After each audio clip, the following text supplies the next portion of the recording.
அதோட உதயநிதியை போட்டு ஒரு சாத்து இருப்பாரு. முதலமைச்சராவது நைட்டில் போயிட்டு ஊராக போய் வேலை செஞ்சுட்டு இருக்காரு. இங்கேருந்து துபாய்க்கு கிளம்பி சுற்றுப்பயணம் போகிறாரு. சொல்லிட்டு அவர் சொன்ன வார்த்தை தான் எனக்கு ரொம்ப பிடிச்சது. எனக்கு இப்படிப்பட்ட ஆளுகிட்டெல்லாம் நாடு கிடைச்சா என்ன ஆகுன்னு யோசிச்சு பாருங்க. இதே அச்சம் தான் எனக்கு. நான் அவருக்கு அவரோட வாழ்க்கை, உதயநிதி அவர்களுக்கு அவரோட வாழ்க்கை, அவருக்கு ஓய்வு எடுக்க உரிமை இருக்கிறதா என்று கேட்டால் உரிமை இருக்கிறது. ஓய்வை எடுத்துக்கொள்ளுங்கள் என்று தான் நான் சொல்கிறேன்.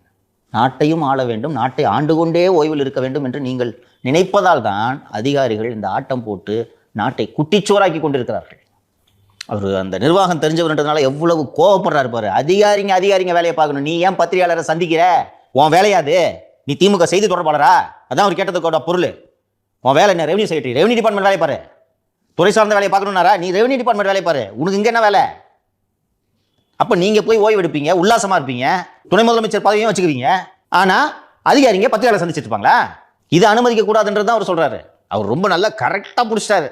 அருள் தந்தைய அதிகாரிகள் எல்லாரையும் பிடிச்சிட்டு சும்மா விட மாட்டேனாரு. இங்கே நல்லா கவனிக்கணும்.